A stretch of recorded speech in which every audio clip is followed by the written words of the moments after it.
గత సంవత్సర కాలంగా ఇక్కడ ఒక దుర్యోధనుడు పరిపాలించినట్టుగా కౌరవుల రాజు దుర్యోధనుడు ఎట్లా అయితే దుర్మార్గాలు అరాచకాలు చేస్తూ ఉంటాడో అట్లాగే మరి ఒక సంవత్సర కాలంగా ఇక్కడ ఒక కురుక్షేత్ర యుద్ధాన్ని తలపించే విధంగా ఇక్కడ జరుగుతున్న పోరాటంలో ఇక్కడ రేవంత్ రెడ్డికి ఆయన అరాచకాలకు ఎదురొడ్డి పోరాటం చేస్తున్న కొడంగల్ ఆడబిడ్డలకు అన్నదమ్ములందరికీ తల వంచి హృదయపూర్వకంగా నమస్కారం తెలియజేస్తా ఉన్నా. మా బీఆర్ఎస్ పార్టీ గులాబీ దండు మా అన్నదమ్ముళ్ళు అక్క చెల్లెళ్ళు పట్నం నరేందర్ రెడ్డి గారి సహచరులందరికీ కూడా శిరస్సు వంచి మళ్ళొకసారి పాదాభివందనం తెలియజేస్తా ఉన్నా. సంవత్సర కాలంగా కొడంగల్లో ఒక కురుక్షేత్రం మాదిరిగా యుద్ధం నడుస్తూ ఉన్నది.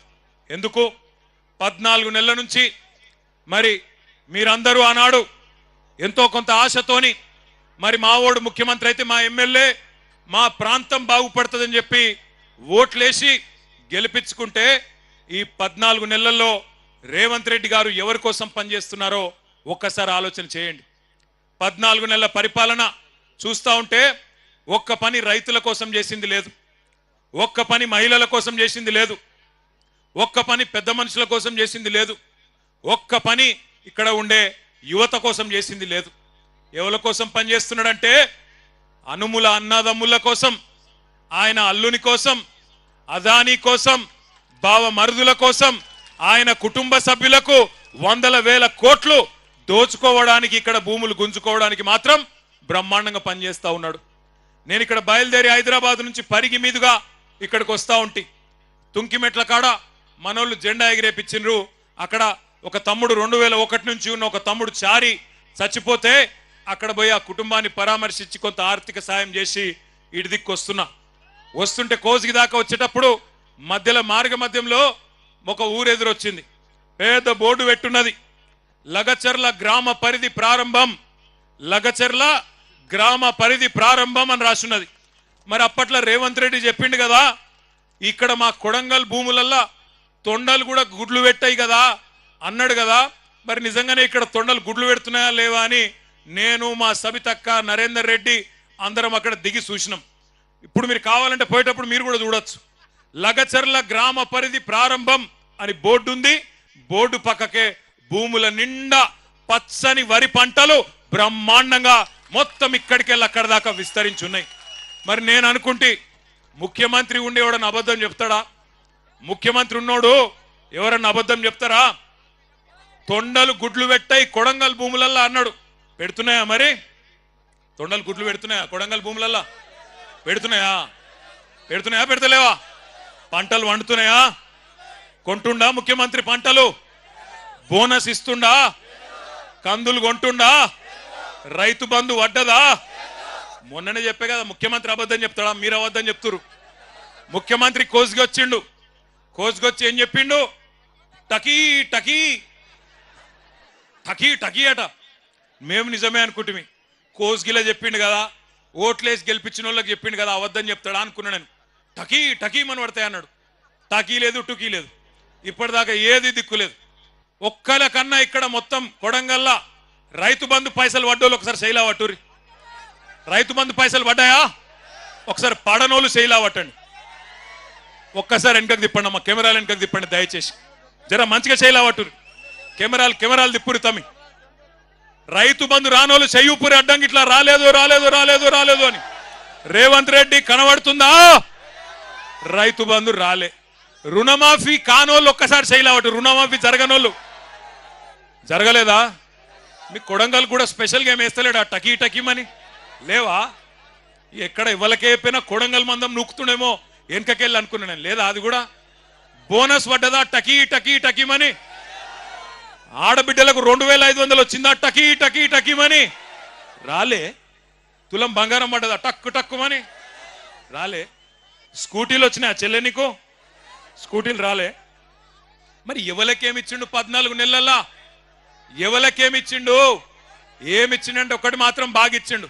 అల్లునికి కట్నం కింద లగచర్ల భూములు, అక్కింపేట భూములు ఇచ్చినందుకు మాత్రం సూటి పెట్టిండు. మా ఆడబిడ్డలు, గిరిజన ఆడబిడ్డలు ఒక్కసారి యాద్ చేసుకోండి. ఇంతకుముందు మా తమ్ముడు గోపాల్ నాయక్ వచ్చి చెప్తున్నాడు, హీరియా నాయక్ వచ్చి చెప్తున్నాడు నాకు, అన్న ఒక మాట చెప్పు, మా ఆడపిల్లలు లంబాడ ఆడపిల్లలు తాండ దాటి బయటికి కోరన్నా ఎప్పుడు, అసొంటిది మంత్రులు పోయే ఢిల్లీకి మా ఊళ్ళని పోయేటట్టు చేసిండన్నా రేవంత్ రెడ్డి, ఆ మాట చెప్పు అందరికీ అని చెప్పిండు. ఒక్కసారి యాద్ చేసుకోండి ఏం జరిగింది 14 నెలల్లో. మీ మీదికి బలవంతంగా ఇక్కడ అదాని కంపెనీ పెడతా అంటే, అల్లుడు ఫార్మా కంపెనీ పెడతా అంటే భూములు గుంజుకునే తందుకు ఒక కుతంత్రంతో రేవంత్ రెడ్డి ప్రభుత్వం మీ మీదికి వచ్చి ఆనాడు అధికారులు ఇక్కడికి వస్తే ఆ అధికారుల మీదికి మీరు మరలబడి అడిగినరు, ఎట్లిస్తామయ్యా 65-70 లక్షల ఎకరం ఉండే భూమి నువ్వు 10 లక్షలు ఇస్తామంటే ఎట్లిస్తాం, ఇయ్యం మేము, మా ప్రాణం పైన ఇయ్యం, ఏం చేసుకుంటావో చేసుకోపో అన్నారు. అంటే ఆ రోజు ఏమైంది, కలెక్టర్ మీద హత్యా ప్రయత్నం జరిగిందని చెప్పి రేవంత్ రెడ్డి గారు ఆయన ప్రభుత్వంలోని మంత్రులు కేసులు పెట్టి 70 మంది మీద కేసులు పెట్టి, అందులో కాంగ్రెస్ వాళ్ళు కూడా ఉండే నిరసన చెప్పిన వాళ్ళ కాంగ్రెస్ వాళ్ళనేమో కట్ చేసిండ్రు, బీజేపీ వాళ్ళని కట్ చేసిండ్రు, ఒక్క టిఆర్ఎస్ వాళ్ళని మాత్రం 40 మందిని మా సోదరుడు పట్నం నరేందర్ రెడ్డి గారితో సహా 40 మంది రైతులను ఆ రోజు సురేష్ని కానీ ఇంకా మా హీరియా నాయకును మా గోపాల్ ఇంకా చాలా మందిని, ఒకరిద్దరిని కాదు 40 మందిని సురేష్తో సహా తీసుకొని పోయి జైల్లో పెట్టినారు. కొంతమందిని చెర్లపల్లిలో, కొంతమందిని సంగారెడ్డిలో, కొంతమందిని పరిగి జైల్లో పెట్టినారు. పెడితే నేను నరేందర్ రెడ్డి దగ్గర పోయినా, ఎట్లున్నాడో ఏమో నరేందర్ ఆరోగ్యం బాగలేదంట అని నేను ఆయన కాడికి పోయినా, ఎట్లున్నావన్నా అని పోతే నాకేం చెప్పిండు తెలుసా నరేందర్ రెడ్డి, అన్నా నేను మంచిగానే ఉన్నా, అవసరమైతే కొడంగల్ రైతుల కోసం నెల రోజులు కాదు సంవత్సరం మొత్తం జైల్లో ఉంటా, నువ్వు వాపస్ పో, నువ్వు పోయి అక్కడ ఉండే మా రైతులను నిడిపి అన్నా, నేను కావాలంటే సంవత్సరం ఉంటా. రేవంత్ రెడ్డిని గతంలో నేను ఓడగొట్టిన 2018లో, అందుకే ఆయనకు నా మీద కోపం ఉంటది, కానీ ఆయన కోపం ఆయన తీరేదాకా నన్ను జైల్లో ఉండమంటే ఉంటా, కానీ వాళ్ళ నిడిపి అన్నా, వాళ్ళ కోసం పో అన్నాడు.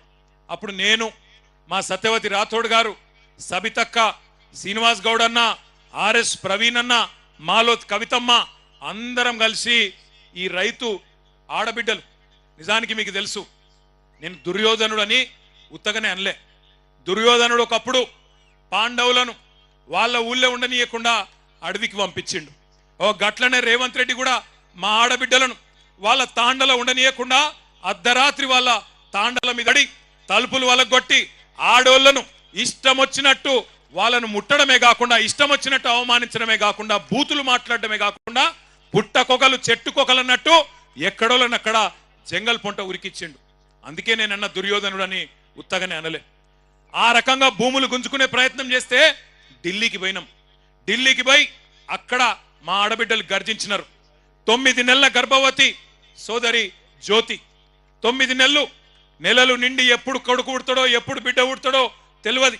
మేమన్నాం, వద్దు బిడ్డ నువ్వు ఉండు, నీకు వైద్య సహాయం కావాలి, డాక్టర్ కావాలి, ఎప్పుడేమైతుందో నువ్వు ఉండు బిడ్డ, ఇక్కడనే ఉండు అంటే, లేదన్నా నా భర్తను జైల్లో పెట్టినరు, నేను వస్తా అని చెప్పి ఢిల్లీకి వచ్చింది. ఢిల్లీకి వచ్చి శివంగిలాగా ఒక సింహం పిల్లలక గర్జించింది మన లగచర్ల జ్యోతి. ఇక్కడే ఉన్నది మన కిష్టిబాయి, అట్లే మా దేవి, మా సోనీబాయి, వీళ్ళందరూ కూడా ఆ రోజు ఢిల్లీకి వచ్చి వాళ్ళ బాధను అక్కడ హ్యూమన్ రైట్స్ కమిషన్ ముందు, షెడ్యూల్డ్ కమిషన్ ముందు, షెడ్యూల్డ్ కాస్ట్ కమిషన్ ముందు, షెడ్యూల్డ్ ట్రైబ్ కమిషన్ ముందు, అందరి ముందు ఢిల్లీలో పెద్దల ముందు చెప్పడం జరిగింది. చెప్పిన తర్వాత ఆఖరికి న్యాయం ధర్మం ఉంటది కాబట్టి 40 రోజులకు మరి కోర్టు ద్వారా మనకు న్యాయం లభించింది. అందరు బయటకు వచ్చిండ్రు. ఇవాళ సంతోషం ఎక్కడ అనిపించిందంటే, లగచర్ల దాటి ముందుకొస్తే హకీంపేటలో మా బంజారా ఆడబిడ్డలు హారతులతో స్వాగతం పలికి, అన్నా మా భూమి పోకుండా చూడే, నీకు దండం పెడతామని చెప్పి బొట్టు పెట్టి ఆడ టెంట్ కింద జ్యోతి ఉంటే జ్యోతి కాడికి తీసుకుపోయిను. ఏ జ్యోతి అయితే ఆనాడు 8-9 నెలల గర్భవతి ఉండేనో, ఇవాళ ఆమెకు బిడ్డ పుట్టింది. బిడ్డ పుట్టి ఇవాళ సరిగ్గా 20 రోజులు. నన్ను సీదా ఆడికి తీసుకుపోయినరు. ఆ బిడ్డ కాడికి తీసుకపోతే జ్యోతి బిడ్డను నా చేతిలో పెట్టి అన్నా, భూ పోరాటంలో పుట్టింది నా బిడ్డ, నువ్వే పేరు పెట్టన్నా అని చెప్పింది. చెబితే నాకు నిజంగానే నా బిడ్డకు కూడా నేనే పేరు పెట్టలే, మా నాయన పెట్టిండు.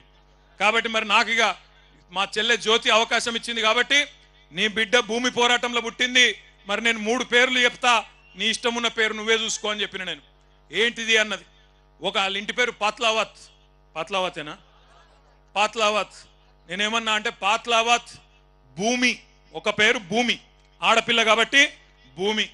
రెండో పేరు ధాత్రి, ధాత్రి అంటే కూడా భూమే. మూడో పేరు అవని.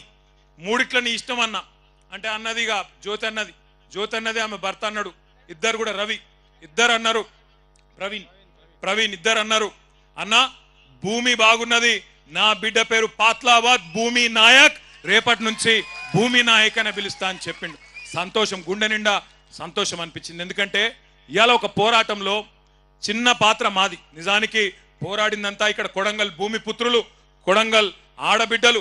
మీరు కొట్లాడిన కేవలం మేము మీ పక్కన నిలబడ్డం తప్ప మేం చేసింది ఏం లేదు. కానీ మీ ఎమ్మెల్యే ముఖ్యమంత్రి మీ ఓట్లతో గెలిచినోడు, మీకేమన్నా మంచి చేయాల్సినోడు ఏం చేస్తున్నాడు? ఇవాళ 70 మంది మీద కేసులు పెట్టి 40 మందిని 40 రోజులు జైల్లో పెట్టి ఆడబిడ్డలను గోసవుచ్చుకున్నాడు. అందుకే నేను అంటా ఉన్నా, రేవంత్ రెడ్డి గారు మర్చిపోకు, యాది పెట్టుకో. కొడంగల్లో ఉండే మా గిరిజన బంజారా బిడ్డలు తలుసుకుంటే రేపు చిత్తుగా ఖచ్చితంగా నిన్ను ఓడగొట్టి ఇంటికి పంపిస్తారు, నీ అచ్చంపేటకు మళ్ళా తిరిగి పంపిస్తారు, యాది పెట్టుకో. ఒకటి మాత్రం పక్కా, ఇవాళ రేవంత్ రెడ్డి మోసం ఒక కొడంగల్లోనే కాదు, మొత్తం రాష్ట్రమంతా దేశమంతా తెలిసిపోయింది. నేను హకీంపేట దాటి కిందికి కోస్గిలకు వచ్చిన, కోస్గిలకు వచ్చే వరకు ఆ గుడి దాకా ఒకటే జనం, బ్రహ్మాండమైన స్వాగతం పలికి. నాకు నిజంగా అర్థం కాలే, మనం పోతుంది నిరసన దీక్షనా లేకపోతే మనం ఉప ఎన్నిక వచ్చి ఆయనత రేవంత్ రెడ్డి ఓడిపోయి నరేందర్ రెడ్డి గెలిచిపోయి జులూస్ తీసుకుంటున్నావా? నాకు అర్థం కాలే. ఆడికెళ్ళి ఇడికి రానికే గంట పట్టింది, ఆడికెళ్ళి ఇడికి రానికే గంట పట్టింది. ఇగో నన్ను నా చేతులు ఆయన అటు గుంజి ఇటు గుంజి నా గోర్లు పోయినాయి, నాకు రక్తం కూడా వస్తుంది. గట్ల అయిపోయింది నా పరిస్థితి. అలా అంటే ఇవాళ ఎట్లున్నదంటే ముఖ్యమంత్రి నియోజకవర్గంలో కూడా ఎప్పుడు ఎన్నిక వస్తుందా, ఎప్పుడు కాంగ్రెస్ పార్టీని బొంద పెడదామా, వీళ్ళ మోసాలకు బుద్ధి చెప్పుదామా? నేను చెప్పేది కరెక్టేనా? పక్కానా? ఒక పని చేద్దాం మరి, రేవంత్ రెడ్డి గారు నీకు ఒక బంపర్ ఆఫర్ ఇస్తున్నాం. చలో, నీకు ఒక బంపర్ ఆఫర్.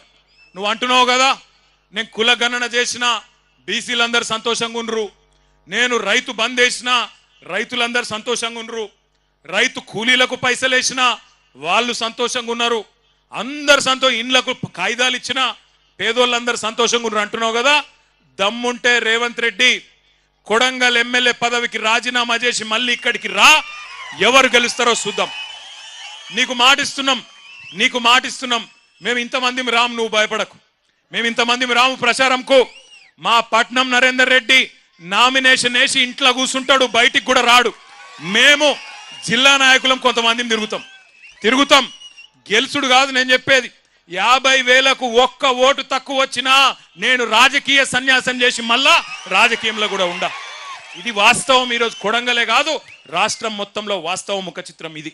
నువ్వేదో అడ్డిమారి గుడ్డి దెబ్బల ముఖ్యమంత్రి అయిపోయి ఇక ఇంతకంటే పెద్దోడు లేడు ప్రపంచంలో అన్నట్టు ఏడబడతాడా భూమి గుంజుకుంటా, ఏది పడితే అది అబద్ధం చెప్తా, నేను ఇదివరకు చెప్పినట్టే 420 హామీలు ఇచ్చి మళ్ళా మోసం చేస్తా అంటే కుదరది. ఇవాళ రైతులు అడుగుతున్నారు, రాష్ట్ర వ్యాప్తంగా గర్జిస్తా ఉన్నారు. మీరు చూస్తున్నారు వీడియోలు, ఆ వాట్సాప్లలో వస్తున్నాయి ఆ వీడియోలు, ప్రజలు మాట్లాడేటి. అవి ఏం తిట్లా నాకు అర్థం కాదు.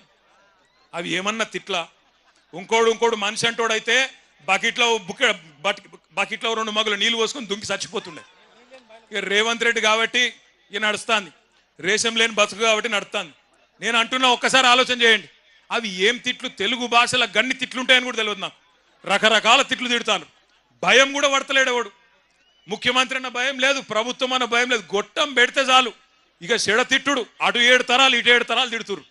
దయచేసి తిట్టకండి. ఆయన ముఖ్యమంత్రి, పదవి కన్నా గౌరవం ఇవ్వండి. కానీ ఎన్నికల్లో మాత్రం ఈ మోసగానికి గట్టిగా బుద్ధి చెప్పండి. కాంగ్రెస్ పార్టీకి గట్టిగా బుద్ధి చెప్పండి. నేను ఎందుకంటున్నా అంటే ఉత్తగానే అంటలేను, కోపంతో అంటలేను. ఏమేం చెప్పిండు ఎలక్షన్ల ముంగట రైతులకు? ఎంబడే ఊరుకుండ్రి, ఎంబడే ఓన్రి.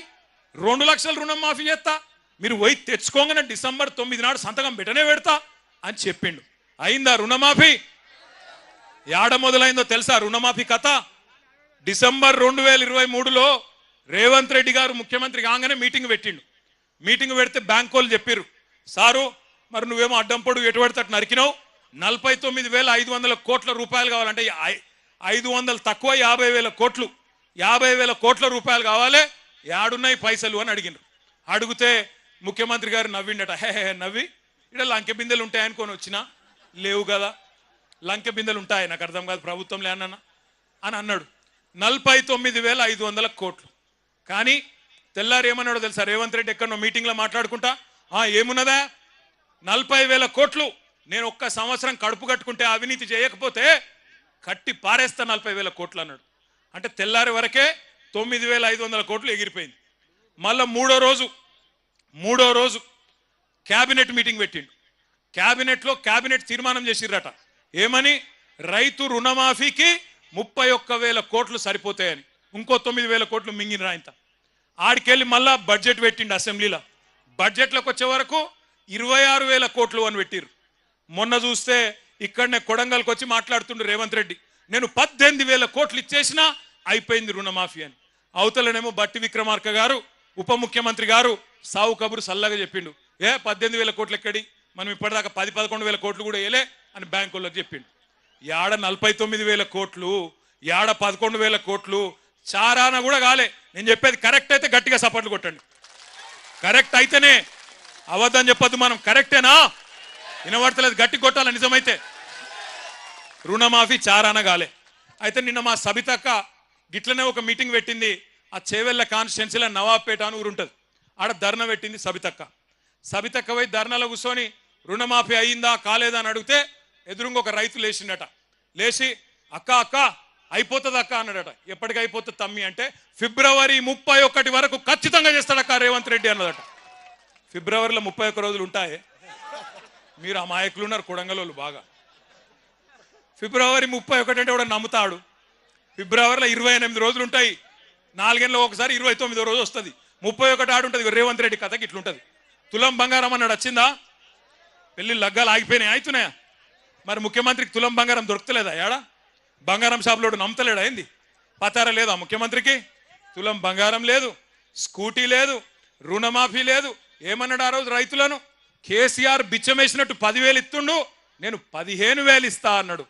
ఇంతకుముందు ఎవరో మంచి ప్లకార్డు పట్టుకున్నాడు ఎవడో తమ్ముడు, రేవంత్ రెడ్డి ఎంత బాకినాడు, అది ఇటు పంపి ఒకసారి యాద పెట్టు. రైతు బంధు ఇప్పటికి రూపాయి కూడా ఇయ్యలే, 1 రూపాయి కూడా ఇయ్యలే. నేను ఉత్తగానే చెప్తలేను ఈ మాట. ఎలక్షన్లకు ముందు కేసీఆర్ గారు ముఖ్యమంత్రిగా ఉన్నప్పుడు, ఆనాడు మీరు యాద్ చేసుకోండి ఒక్కసారి, కేసీఆర్ గారు 12 సార్లు ఇచ్చిండు రైతు బంధు. ఒకసారి కాదు, 2 సార్లు కాదు, 12 సార్లు 73,000 కోట్ల రూపాయలు టింగు టింగు అనుకుంటా బ్రహ్మాండంగా మన ఖాతాలో పడుతుండే. అట్లనే కరెక్ట్గా మన ఎలక్షన్ ముందు కూడా, అసెంబ్లీ ఎలక్షన్ల ముందు కేసీఆర్ గారు 7,600 కోట్ల రూపాయలు జమ చేసి పెట్టిండు. పెడితే ఇదే రేవంత్ రెడ్డి ఉత్తరం రాసిండు ఎలక్షన్ కమిషన్కు. రాసి కేసీఆర్ ఇచ్చిన రైతు బంధు వేస్తే మళ్ళా రైతులు ఆయనకే గుద్దుతారు, నేను కొడంగల్లో కూడా ఓడిపోతా, మా పార్టీ ఓడిపోతుంది, మళ్ళా గెలవది, ఆపు అన్నాడు. వాళ్ళు ఆపినరు. ఇక బడేబాయి చోటేబాయి కదా, చోటేబాయి చెప్పిండు, బడేబాయి విన్నాడు, ఆపేసిండు. ఆపినాక ఏమైంది? ఆపినాక అదే పైసలు రేవంత్ రెడ్డి ముఖ్యమంత్రి అయిండు. అయినాక మరి వెంటనే ఇయ్యాలి కదా, ఇయ్యలే. 4 నెలలు ఆ పైసలు, కేసీఆర్ ప్రభుత్వం దాపెట్టిన పైసలు 4 నెలలు సతాయించి ఎప్పుడు ఇచ్చిండు? మళ్ళా పార్లమెంట్ ఎలక్షన్లప్పుడు. ఒకప్పుడు ఓట్లు డబ్బల పడాలి కాబట్టి నోట్లు మీ అకౌంట్లో వేసిండు. అది కూడా ఏంది? పాత పైసలే. 5,000 ఇచ్చిండు తప్ప 7,500 ఇయ్యలే. కాబట్టి మొదటి పంట బాకీ 2,500 రూపాయలు, ఎకరానికి 7,500 ఇస్తా అన్నాడు, 5,000 ఇచ్చిండు ఆనాడు డిసెంబర్ 23లో. ఆ తర్వాత వానాకాలం వచ్చింది, రైతు బంధు ఇచ్చిండు. ఆ వానాకాలం రైతు బంధు ఇచ్చిండు, అయ్యలేదా? ఇయ్యలేదు, ఎగ్గొట్టిండు. మరి అది బాకీ ఉన్నాడు కదా, ఎకరానికి 7,500, అది కూడా బాకీ ఉన్నాడు. 7,500 పాత బాకీ, 2,500, 10,000 బాకీ. మళ్ళీ ఇప్పుడు మళ్ళీ పంట వచ్చింది, మళ్ళీ నాట్లేసే టైం వచ్చింది. ఇప్పుడు ఎంత ఇవ్వాలి? మళ్ళీ ఇప్పుడు మళ్ళీ 7,500 ఎకరానికి ఇవ్వాలి. కాబట్టి రేవంత్ రెడ్డి మనకు మొత్తం ఉన్న బాకీ ఎంత ఎకరానికి? ఎంత? మీ కొడంగలో హుషారు లేరువా? ఎకరానికి 17,500 రూపాయలు బాకీ ఉన్నాడు. మా ఆడబిడ్డలు యాద పెట్టుకోవాలి. కాంగ్రెస్ వాడు వస్తాడు మళ్ళా ఇంటికి, మళ్ళా ఓట్లు వచ్చినాయి కదా, జెడ్పీటీసీ, ఎంపీటీసీ, సర్పంచ్ కాగానే అక్క, చెల్లె, అమ్మ, అత్త, చిన్నమ్మ, వదినే అనుకుంటూ వస్తారు. వచ్చి మళ్ళా ఇస్తూనే ఉన్నాం, రేవంత్ రెడ్డి ముఖ్యమంత్రి, మన ఎమ్మెల్యే ఆయననే, గుద్దు నువ్వైతే ముందు అని చెప్పి ఆయనతో గుద్దించుకుంటారు. అయితే ఏమవుతుంది? లాస్ట్కు మళ్ళా ఒక్క రూపాయి కూడా మళ్ళీ ఓట్లు దాటిండంటే ముందే కేసీఆర్ సార్ ఏం చెప్పిండు, రైతు బంధుకు రామ్ రామ్ అవుతుందని చెప్పిండా లేదా? కాంగ్రెస్ గవర్నమెంట్ వస్తే రైతు బంధుకు రామ్ రామ్ అవుతుంది అన్నాడా? అయినట్టే ఈయన మళ్ళా ఓట్ల గండం దాటిండంటే రైతు బంధు మర్చిపోతాడు, పొరపాటున కూడా రైతు బంధు వేయడు. అందుకే దయచేసి దండం పెట్టి చెప్తున్నా, ఒక్కొక్క ఎకరానికి రేవంత్ రెడ్డి ప్రభుత్వం ఒక్కొక్క రైతుకు బాకీ ఉన్నది 17,500 రూపాయలు. ఇవాళ ఏందో పెద్ద మేలు చేసినట్టు 15,000 ఇస్తా అని చెప్పినోడు ఇప్పుడు నేను 12,000 ఇస్తా అని చెప్పి మోసం చేస్తాడు. మరి దాన్ని ఆమోదిద్దామా? 15,000 కాదు 12,000 సరిపోతుందా? 15,000 ఇస్తానని చెప్పి ఓట్లు వేయించుకున్నాడు 12,000 చేస్తే మోసం కాదా? చీటింగ్ కేసు పెట్టద్దా? ఇప్పుడు నరేంద్ర అన్ననేమో జైలుకు పోయా 40 రోజులు. కానీ ఒకటి యాది పెట్టుకోండి, నరేంద్ర అన్ననేమో జైలుకు పోయింది రైతుల కోసం, రైతుల భూములు కాపాడేందుకోసం, గిరిజన బిడ్డల కోసం, దళిత బిడ్డల కోసం, బీసీ బిడ్డల కోసం, మీ భూముల కోసం. రేవంత్ రెడ్డి లెక్క 50 లక్షల రూపాయలు ఎమ్మెల్యేలను కొనతందుకు పోయి దొరికిపోయి దొంగ పని చేసి జైలు కోలే పట్నం నరేందర్ రెడ్డి. అందుకే నేను చెప్తున్నా, రేవంత్ రెడ్డి నీకు దమ్ముంటే, నీకు నిజంగానే సత్తా ఉంటే, నేను చెప్పిన మాటలు నిజం కాదు అని నువ్వు అనుకుంటే రాజీనామా చేసి కొడంగల్కు రా. మా పట్నం నరేందర్ రెడ్డి మా అభ్యర్థిగా వస్తాడు. ఎవరు గెలుస్తారో కొడంగల్ ప్రజలే తీర్పిస్తారో అనే మాట నేను విజ్ఞప్తి చేస్తా ఉన్నా. మీ అందరితో నేను ఇంకొక ప్రార్థన కూడా చేస్తున్నా. ఇక్కడికి వచ్చేటప్పుడు కంది రైతులు కొంతమంది కలిసిండ్రు. అన్నా, కేసీఆర్ సార్ ఉన్నప్పుడు కందులు ఎప్పటికప్పుడు కొంటుండే, మరి ఇప్పుడు మా జిల్లాల ఈ రోజు వరకు 4-5 కూడా పెట్టలే కందుల కొనుగోలు కేంద్రాలు. అందులో కూడా మళ్ళీ రేషన్ పెడుతున్నారు, 3 క్వింటాల్లే కొంటామంటున్నారు. చాలా తప్పన్నా చెప్పన్నా రైతులకు అన్నాడు. మరి మన కంది రైతులకు కూడా నేను విజ్ఞప్తి చేస్తా ఉన్నా. అద్భుతమైన కంది పండించే రైతులు మన కొడంగల్లో, మన పరిగిలో, మన వికారాబాద్లో, మన తాండూరులో, ఈ ప్రాంతంలో నారాయణపేటలో చాలా మంది ఉన్నారు. మీరందరూ ఆలోచన చేయాలా. మనని ఇలా తొండలు గుడ్లు పెట్టని భూములను అవమానం చేస్తున్న ముఖ్యమంత్రి మనకు అవసరమా? ఆలోచన చేయండి. అట్లాగే ఇక్కడికి వస్తుంటే నాకు పెద్దలు కేసీఆర్ గారు ఒక మాట ఫోన్ చేసి చెప్పినారు. కేసీఆర్ సార్ దగ్గరికి ఈరోజు కొంతమంది వచ్చినారు, బ్రాహ్మణ సోదరులు, రజక సోదరులు. వాళ్ళందరూ పోయి సార్ని కలిసిండ్రు. అక్కడ కలిసి ఆ రజక సోదరులు చెప్తున్నారట, సార్ మీరున్నప్పుడు మాకు 200 యూనిట్ దాకా మాకు కరెంటు ఫ్రీగా వస్తుండే. ఇవాళ రాష్ట్ర వ్యాప్తంగా ఇటు దోబీలు కావచ్చు, రజక సోదరులు కావచ్చు, అటు నాయి బ్రాహ్మణ సోదరులు, మంగళ సోదరులు కావచ్చు, మా అందరికి మళ్ళా బిల్లులు ఇస్తున్నాడు రేవంత్ రెడ్డి ప్రభుత్వం. సంవత్సరం బకాయి అంతా కూడా కట్టుమంటున్నాడు. ఒక్కొక్కరు 40,000 కట్టాలంటుండు. యాడికెళ్ళి కట్టాలి సార్ అని చెప్పి వాళ్ళు అడుగుతా ఉన్నారు. ఉత్తమ్ కుమార్ రెడ్డి గారు మంత్రి, ఆయన సొంత నియోజకవర్గం నుంచి ఇవాళ రజక సోదరులు వచ్చి మన నాయకుడు కేసీఆర్ గారితో మొరబెట్టుకుంటా ఉన్నారు. అంటే ఎంత దారుణంగా ఉందో ఈ ప్రభుత్వం ఆలోచన చేయాలి. నేను అసెంబ్లీలో కూడా అడిగిన రేవంత్ రెడ్డి గారిని, అయ్యా రేవంత్ రెడ్డి గారు, నువ్వు పెద్ద పెద్ద మాటలు మాట్లాడుతున్నావు, రుణమాఫీ అయిపోయింది అంటున్నావు, నేను అద్భుతాలు చేసినా అంటున్నావు, ఏ ఊరికి పోదామో పోదాం పా అని అడిగిన. నీ సొంత ఊరు కొండారెడ్డిపల్లె పోదామా, లేదా నీ సొంత నియోజకవర్గం కొడంగల్లోని ఏ ఊరికి పోదామో పోదాం పా. ఏ ఒక్క ఊర్లోనైనా 100% రైతులకిన్నా రుణమాఫీ అయ్యింది అంటే నేను అక్కడనే నా ఎమ్మెల్యే పదవికి రాజీనామా చేసి మళ్ళా కనవడ వెళ్ళిపోతా అని చెప్పిన. ఈరోజు ఒక్క ఊళ్ళో కూడా చారానకు మించి రైతు రుణమాఫీ కాలే. రైతు బంధు రాదు, రైతు రుణమాఫీ జరగదు, భూములు మాత్రం గుంజుకుంటారు. అదాని కోసం, అల్లుని కోసం, ఫార్మా కంపెనీల కోసం పేదవాళ్ల భూములు. నేను అడిగిన రేవంత్ రెడ్డి గారిని, లగచర్ల భూములు గుంజుకుంటున్నప్పుడు, మాడబిడ్డలను గోసబుచ్చుకుంటున్నప్పుడు నేను అడిగిన, అయ్యా రేవంత్ రెడ్డి గారు, నీకు అంత ప్రేమనే ఉంటే, ఫార్మా కంపెనీలు తేవాలని ప్రేమ ఉంటే, నీ సొంత భూములు ఉన్నాయి కదా, కల్వకుర్తి పక్కకు ఎల్దండలో భూములు ఉన్నాయి కదా, ఆ భూములలో పెట్టు. నువ్వు అంటున్నావు కదా 20 లక్షలు ఇస్తా హకీంపేట రైతులకని. 20 లక్షలు కాదు, మీదికెళ్ళి ఒక 5 లక్షలు మేము మా పార్టీ నుంచి ఇస్తాం, 25 లక్షలు నువ్వు తీసుకో, నీ భూములలో ఫార్మా కంపెనీలు పెట్టు అని చెప్పి మేము అడిగినాం. కానీ కుని లేదు, కని లేదు.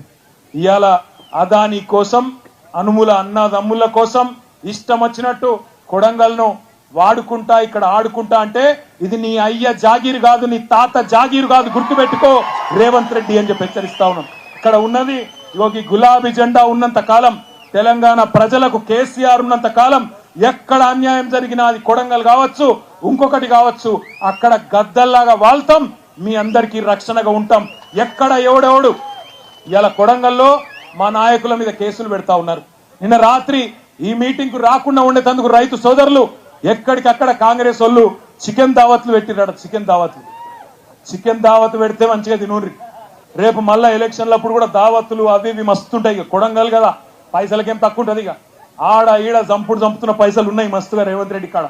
పైసలు ఇస్తే బరాబర్ తీసుకోండి, నేను అద్దంటలేను. కానీ ఓటు ఎవరికి వేయాలి? ఏ గుర్తు వినబడతలేదు? ఏ గుర్తు? వస్తున్నాయట జల్దీ జెడ్పీటీసీ ఎంపీటీసీ ఎలక్షన్లు వస్తున్నాయట. ఏ గుర్తు? ఎవరు కావాలి ముఖ్యమంత్రి? మళ్ళా ఎవరు? కేసీఆరేనా? గట్టిగా ఒకసారి జై కేసీఆర్, జై తెలంగాణ. మనకు 5 దాకానే పర్మిషన్ ఉంది, మీరేమో లేస్తలేరు. అదే 5 దాకానే పర్మిషన్ ఉంది, మీరేమో లేస్తలేరు. ఈ ఆడబిడ్డ ఒక్క నిమిషం కూర్చోవాలి ఎక్కడ కూర్చోరు.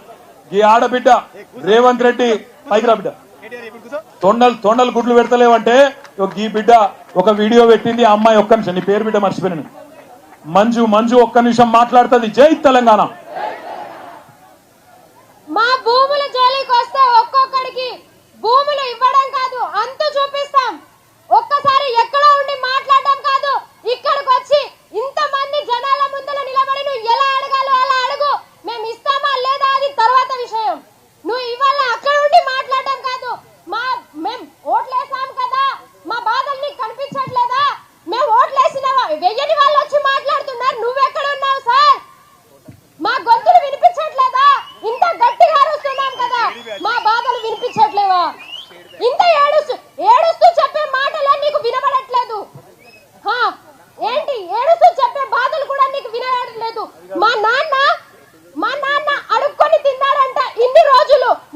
మీరు కేసీలు వేసి ఎక్కడెక్కడికో మొత్తం పలారిలో ఉన్న వాళ్ళందరూ అడుక్కు తిన్నారు.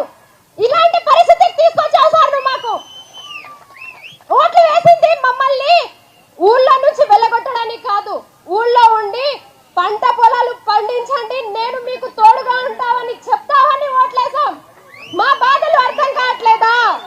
ఒకసారి గట్టిగా సపోర్ట్లు కొట్టాలి మంజుకి. అయితే ఒక మాట ఎప్పుడు మర్చిపోయాను, ఇక్కడనే దామరగిద్ద తాండాలు కూడా భూములు గుంజుకుంటున్నారంట. ఆడికి కూడా వస్తాం, అక్కడ కూడా కొట్లాడతాం. మన నారాయణపేట మాజీ ఎమ్మెల్యే రాజేందర్ రెడ్డి అన్న చెప్పినాడు, అక్కడ కూడా తప్పకుండా వచ్చి అక్కడ కూడా యుద్ధం చేస్తాం. ఆ విషయంలో కూడా ఎవరు అనుమానం పడద్దు.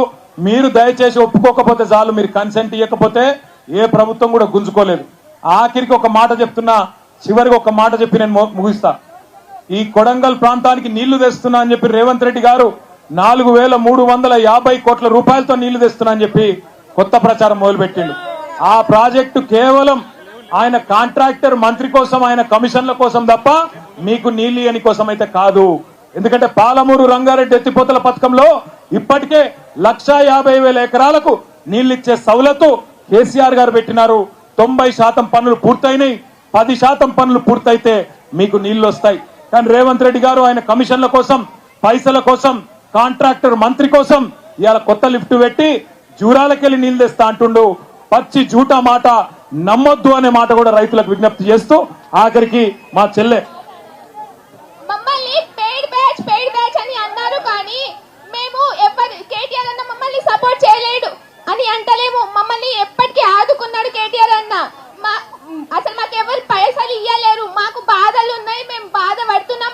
మా పేరెంట్స్ మేము చిన్నప్పటి నుంచి వాళ్ళు కష్టపడేది చూస్తున్నాం కాబట్టి మేము ఇంత మాట్లాడినాం. కానీ రేవంత్ రెడ్డి సార్, మీ పార్టీ కాంగ్రెస్ పార్టీ వాళ్ళు మీరు ఒక్కటి గుర్తు పెట్టుకోండి, మాకైతే ఎవరు పైసలు ఇయ్యలేరు.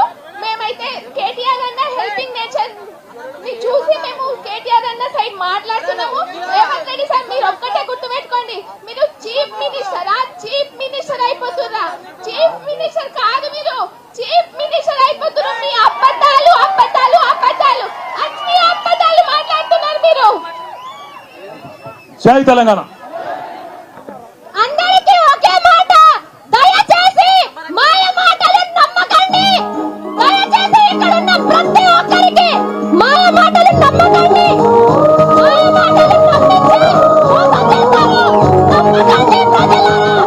ఇక్కడ మా ఆవేదన వినండి, ఒక్కసారి మా ఆవేదన వినండి. మా బాధలు మీ అందరికీ వినిపిస్తున్నాయి. రెడ్డి గారు, మాజీ వ్యవసాయ శాఖ మంత్రివర్యులు పెద్దలు శ్రీ నిరంజన్ రెడ్డి గారు, మాజీ మంత్రివర్యులు బాల్కొండ ఎమ్మెల్యే పెద్దలు